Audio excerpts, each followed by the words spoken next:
నమస్తే. ప్రస్తుతం మనతో పాటు దైవాజ్ఞ బ్రహ్మశ్రీ వీరాపురం సుబ్రహ్మణ్య స్వామి గారు మనతో ఉన్నారు. సో గురువు గారితో మాట్లాడేద్దాం. నమస్కారం గురుగారు. శుభాశీస్సులండి. గురుగారు, ఆగస్టు 9వ తారీఖు రాఖీ పౌర్ణమి. అన్నా చెల్లెలు కావచ్చు, అక్కా తమ్ముళ్ళు కావచ్చు, ఎంతో ప్రేమతో ఆప్యాయతతో ఈ పండుగను జరుపుకుంటూ ఉంటారు. అయితే రాఖీ ఇక్కడ మనకి ఏ సమయంలో కట్టాలి, ఏ సమయంలో కట్టకూడదు, ఎలాంటి నియమాలు పాటించాలి, ఓవరాల్గా అసలు ఈ రాఖీ సంప్రదాయం మనకి ఎలా వచ్చింది మీ మాటలో తెలియజేయండి. ఈ యొక్క రాఖీ పౌర్ణమి మనకు శుక్రవారం రోజు 8వ తారీఖు 1:45 మధ్యాహ్నం పౌర్ణమి ప్రారంభమవుతుంది. పౌర్ణమి గడియలు ప్రారంభమైన తర్వాతనే ఈ యొక్క రాఖీ కట్టాలి. అయితే ఇది రాఖీ అన్నది ఉత్తరాది వాళ్ళు, నార్త్ ఇండియా వాళ్ళు దాన్ని రాఖీ అంటారు. వాళ్ళ క్రియేటివిటీలో ఇవన్నీ కూడా రాఖీలు అనే రకరకాలుగా డిజైనింగ్ చేసుకొని కడుతున్నారు. అయితే వాళ్ళు ఎప్పటి నుంచి కడుతున్నారు అంటే ద్వాపర యుగం నుంచే కడుతున్నారు. ఎప్పటి నుంచి? ద్వాపర యుగం నుంచి. మనకు మన దక్షిణాదిలో ఇది చాలా పెద్ద ఆచారము. అయితే మనకు వచ్చేసి ఎప్పుడంటే అప్పుడు కడుతుంటారు కూడా. అది మనకు దక్షిణాదిలో, దక్షిణ భారతదేశంలో కృతయుగం నుంచి కూడా, ప్రారంభం నుంచి కూడా ఉంది. అయితే ఈ ప్రారంభం ఏమిటి అంటే మనకు దీన్ని సర్పాభరణం అంటారు. ఏమంటారు? సర్పభరణం. దాన్ని రక్షా కంకణం. ఏమిటి? రక్షా కంకణం, లక్షా కంకణం. దీన్ని రెండు విధాలుగా పిలుస్తారు. రక్ష ఒకటి, లక్ష. దీని అర్థం తెలుసా? మనకు అది తోడబుట్టినటువంటి ఆడపడుచైనా కడుతుంది దీన్ని, లేదంటే భార్య అయినా కడుతుంది, లేదా తల్లి ముందు మొదటిగా తల్లి అయినా కడుతుంది. సో అక్క చెల్లెలు ఓన్లీ బ్రదర్స్ సిస్టర్స్ కట్టుకోవాలంటారు, రూల్ ఎక్కడ లేదు. భార్య భర్తకు కడుతుంది, అలాగే తల్లి బిడ్డకు కడుతుంది, అలాగే చెల్లెలు కానీ అక్క కానీ సోదరుడికి కడుతుంది. ఇది రక్షా కంకణం అంటారు దీన్ని. ఈ రక్షా కంకణం అనేది మనకు కృతయుగము, త్రేతాయుగము అప్పటి నుంచి కూడా మనకు ఉంది. నార్త్ ఇండియా వాళ్ళకి వచ్చేటప్పటికి ఇది ద్వాపర యుగంలో మాత్రమే ప్రారంభమైంది. మన యొక్క ఈ యొక్క ఆచారాన్ని నార్త్ ఇండియా కూడా పాకిందనమాట. ఆ విధంగా దీన్ని రక్షా కంకణం, లక్షా కంకణం అంటారు. దీన్ని రక్షాబంధనం అంటారు. ఏమంటారు? బంధనం అంటే ఏమిటి? సర్పబంధనం అంటాం కదా, బంధించడం. దాన్ని సర్పాలతో బంధించడం. అలాగే నిధి నిక్షేపాలను కూడా సర్పాలతోనే బంధించడం అంటారు. దాన్ని లాక్ చేయడం. ఏమిటి? లాక్ చేయడం. సర్పబంధనం అని అంటారు. దాన్ని రక్షాబంధనం అని కూడా అంటారు. ఒక మాటలో చెప్పాలంటే ఈ రక్ష అనేది వాసుకి సర్పం. ఏమిటి? వాసుకి సర్పం. రక్ష అనేది వాసుకి యొక్క సర్పం. దాన్ని మనము మామూలుగా చెప్పాలంటే 3 పోగులైనా సరే, 5 పోగులైనా సరే, లేదా 7 పోగులైనా సరే, లేదా 9 పోగులైనా సరే దాన్ని దారంతో, ఒట్టి దారాన్ని కూడా కట్టవచ్చు, లేదంటే దానికి తమలపాకు వేసి కట్టవచ్చు, లేదా దానికి పసుపు కొమ్ము వేసి కట్టవచ్చు, లేదా దానికి పువ్వు వేసి కట్టవచ్చు. పూర్వ ఆచారం ఏమిటి అంటే పువ్వు పెట్టి కట్టడం. అదే వాడి జీవితం 3 పువ్వులు 6 కాయలు. ఆ పువ్వు కాస్త ఇప్పుడు ఏమైందంటే డిస్కో కింగ్, డిస్కో డాన్స్ అన్నట్టుగా తలుపు వెలుకులో అయినటువంటి క్రియేట్ చేసుకున్నటువంటి కంకణాలు అయిపోయినాయి. దాన్ని రక్షా కంకణం. అది కాస్త రియాలిటీ ఏమిటి అంటే పసుపు పట్టించినటువంటి దారము.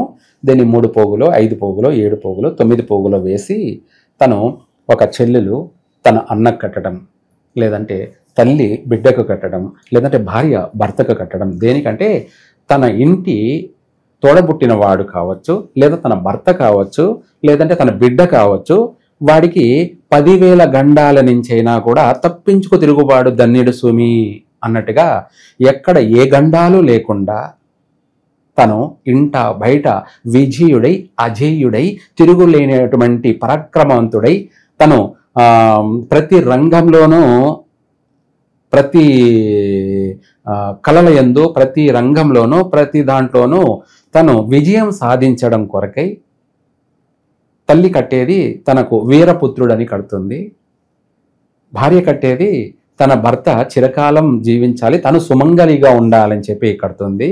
అలాగే ఆడపడుచు కట్టేది ఏమిటంటే సాక్షాత్తు తన అన్నకి తను సుభిక్షంగా నిండు నూరేండ్లు సంపూర్ణమైనటువంటి పూర్ణ ఆయుష్తో జీవించాలి అని చెప్పేసి తనకు రక్షణగా ఉండాలని, ఎవరికి? ఆడపిల్లకి రక్షణగా తన అన్న ఉండాలని చెప్పేసి, ఆ ఆడపిల్లకి రక్షణగా ఉండాలి అంటే తన అన్న బాగుండాలి అని చెప్పేసి కోరుకుంటూ తను కుడి చేతికి ఈ యొక్క కంకణం కడుతుంది. దాన్ని రక్షాబంధనం అంటారు, రక్షా కంకణం అంటారు. దాన్ని లక్షా కంకణం. ఏమిటి? లక్షా కంకణం. లక్ష అంటే ఇంకా దాని అర్థం ఏమిటి? అనంతం. ఏమిటి? కంకణంలో కూడా అది అనంతమైనటువంటి రక్షా కంకణము అని చెప్పేసి, రక్షా కంకణం లక్షా కంకణమస్తు అని చెప్పేసి దాంట్లో తన ఇంటి ఏది ఏమైనా కానీ ఆ ఇంటి వంశం నిలబడడం కోసం తనకు 10,000 గండాలైనా దినదిన గండాలైనా ఆటంకాలైనా ఎటువంటి అవరోధాలైనా ఎటువంటి కీడు కలగకుండా ఎటువంటి విష ప్రయోగాలు జరగకుండా, అంటే పాములు కరవడం కానీ తేళ్లు కరవడం కానీ జర్రి విష పురుగులు కాటు నుంచి కానీ ఎటువంటి భూత ప్రేత పిశాచ రాక్షసాది దోషాలు వాళ్ళకు సోకకుండా, నరదృష్టి అంతకంటే మించి నరదృష్టి అనేది వాళ్లకు తగలకుండా, శత్రువులు ఏం చేసినా కూడా వాళ్ళకు ఏమీ కాకుండా ఉండడానికి కట్టేటువంటి కంకణమే రక్షా కంకణం. అలాగే రక్షాబంధనం, లక్షా కంకణం 3 విధాలుగా ఈ కంకణాన్ని కట్టడం జరుగుతుంది. ఆ కంకణం కట్టిన 100% వాళ్ళ జీవితమే మారుతుంది. వాళ్ళ జీవితమే మారుతుంది. ఎలాంటి సందర్భాల్లో ఈ రక్ష కట్టిన తర్వాత ఫలితం అనేది ఉండదు అంటారు? ఎలాంటి తప్పులు చేయడం ద్వారా ఫలితం ఉండదు అంటారు? మంచి మాటే అడిగారు. కాబట్టి ఈ రక్షా కంకణం కట్టినప్పుడు వాళ్ళు వాస్తవంగా చెప్పాలంటే మాంసాహారం తినకూడదు, ఒట్టి స్వీట్ మాత్రమే, తీపి మాత్రమే తినాలి. ఒకటి అంటే ఈ కట్టుకున్న ఆనందాల్లో వీళ్ళు ఏం చేస్తారంటే ఇప్పుడు వెంటనే ఆ బీరు బిర్యానీ పార్టీ లాగా వెళ్ళిపోతున్నారు అనమాట. 100% ఆ విధంగా చేసిన వెంటనే ఆ రక్షణ కంకణం అనేది నిర్వీర్యమైపోతుంది, అంటే కోల్పోతుంది, దాని శక్తి కోల్పోతుంది. మనము ఆ కంకణానికి పసుపు ఎందుకు పట్టించాము? అది పాజిటివ్. ఏమిటి? పాజిటివ్. తనలో ఉన్న నెగటివ్ అని దరిద్రాన్ని తీసేస్తుంది. దరిద్రాన్ని తీసేస్తూ తనకు 10,000 శుభాలు, ఇదే కదా 1,00,000 శుభాలు కలగాలని చెప్పేసి పసుపు పట్టించి ఆ దారాన్ని చేతికి చుట్టి కట్టడం వల్ల తన శరీరానికంతా కూడా రక్షణ. ఇప్పుడు ఒక ఇంటికి ప్రహరీ ఎందుకు కడతారు? ఆ ఇంటికి ఆ ప్రహరీ రక్షణ.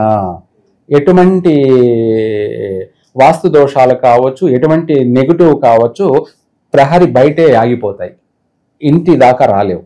అట్లాగే ఒక మనిషికి వస్త్రం ఏమిటి అంటే రక్షణే. అది కూడా అలంకరణ, రక్షణ, అందము 3 విధాలు కూడా.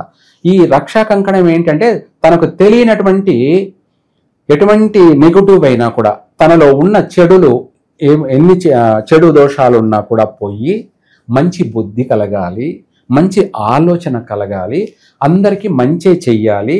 అటు కుటుంబానికైనా కానీ అలాగే బయట వాళ్ళకైనా కానీ ఎవరికైనా కూడా తను మంచి నడవడిక, మంచి చెయ్యాలని చెప్పేసి, తాను మంచిగా ఉండాలి, 10 మందికి మంచి చెయ్యాలని చెప్పేసి కట్టే కంకణం అది అనమాట. దాన్నే లక్షా కంకణము. లక్షా కంకణం. తను బాగుంటాడు, తను సంతోషంగా ఉంటాడు, తను ఆర్థిక పరంగా బాగుంటాడు, ఆరోగ్యపరంగా బాగుంటాడు, ఎటువంటి రాబోయే ఉపద్రవాలన్నింటినీ కూడా తప్పించుకుంటాడు. ఉపద్రవాలు అంటే ప్రమాదాలు, వీటన్నిటి నుంచి తప్పించుకుంటాడు. నరదృష్టి అనేది వాడికి సోకదు, తగలదు. ఎవరు ఎటువంటి చెడు ప్రయోగాలు చేసినా కూడా అవి పటాపంచలైపోతాయి. ఆ పసుపు కంకణం అన్నమాట అది. అది అత్యంత 1,00,000 శుభాలను వానికి కలగచేస్తూ ఉంటుంది. వాడు అందరినీ కాపాడుతూ ఉంటాడు, వాడు ఆర్థిక పరంగా బాగుంటాడు, వాడి శరీరంలో గ్లో మారిపోతుంది. మనిషిలో చీడలు పీడలు ముచ్చుముఖంతో ఉన్నవాడు కూడా నవ్వుతూ ఆ ఫేస్లోనే కళ మారిపోతుంది, సంతోషంగా ఉంటాడు, ఆనందంగా ఉంటాడు, ఆరోగ్యంగా ఉంటాడు, సంపూర్ణ ఆయుష్తో జీవిస్తాడు. వాడు 10 మందిని కాపాడతాడు, 10 మందిని కాపాడుతాడు. ఇది ఆ కంకణం యొక్క శక్తి, ఆ కంకణానికి ఉన్నటువంటి ఒక ఎనర్జీ, పాజిటివ్ ఎనర్జీ. దాన్ని అన్ని విధాల కలిపి లక్షా కంకణం, లక్షాబంధనం. ఇక విశేషంగా మనకి ఆగస్టు 9వ తారీఖున రాఖీ కట్టడానికి మంచి ముహూర్తం ఏదంటారు? ఏ టైంలో కట్టాలి గురువు? చాలా మంచి విషయమే. శుక్రవారం. వారాధిపతి శుక్రుడు. శుక్రుడు అంటే భోగ భాగ్యాలకు అధిపతి, భోగ భాగ్యాలకు అధిపతి. అలాగే పట్టిందల్లా బంగారం, శుక్ర మహాదశ అన్నట్టుగా అనుకోండి, కానీ వారం శుక్రవారం. అలాగే మనకు చాలామంది ఏం చేస్తారు అంటే ఎప్పుడు పడితే అప్పుడు కడుతుంటారు. అలా కాకుండా దాన్ని గుడ్ టైం అంటాం కదా. శుక్రవారం రోజు సాయంత్రం 5 తర్వాత 6 లోపల కడితే విశేషమైనటువంటి లక్ష్మీ యోగం కలుగుతుంది. ఎవరికి? ఆ కట్టించుకున్న వాడికి. లేదంటే ఇంకా తర్వాత అయినా కట్టొచ్చు, కానీ 4 నుంచి 5 వరకు ఆ మధ్యలో కట్టకూడదు. సరే, అది పక్కన పెట్టేస్తే అత్యంత లక్ష్మీ యోగం కలగాలి అంటే సాయంత్రం 5 గంటల నుండి 6 లోపలే ఈ యొక్క రక్షా కంకణం కట్టినట్టు అయితే కట్టినందుకు కట్టినటువంటి చెల్లెలికి, అక్క కావచ్చు, చెల్లెలు కావచ్చు, భార్య అయినా కావచ్చు, తల్లి అయినా కావచ్చు, ఆ కట్టినందుకు వాళ్ళకు విలువ వస్తుంది. కట్టించుకున్నందుకు వీడికి యోగం కలుగుతుంది, లక్ష్మీ యోగం కలుగుతుంది.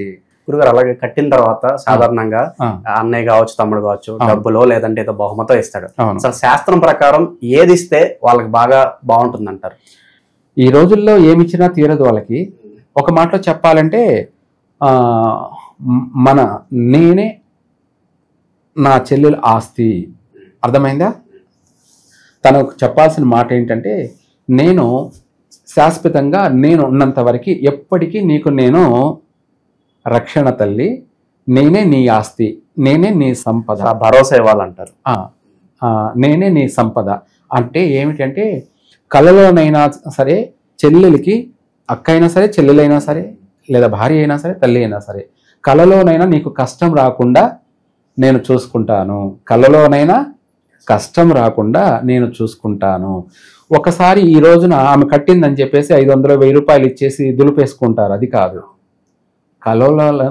అతని కళలోనైనా కూడా తనకి కష్టం రానికుండా, కష్టం కలిగించకుండా, ఎటువంటి కష్టాన్నైనా కూడా తను ఉండి దాన్ని పరిష్కరించడమే జీవిత కాలము కూడా ఇచ్చే ఆస్తి. అదే అనంతమైన సంపద, అన్ని విధాల రక్షణ. ఇప్పుడు ఏం చేస్తున్నారంటే, ఏదో 500, 1000 రూపాయల కాలు 2000 తీసుకో ఏదో ఒకటి అని చెప్పేసి ఇచ్చేసి ఆ తర్వాత మళ్ళీ నువ్వెవరు అనే విధంగా అయిపోయిందన్నమాట.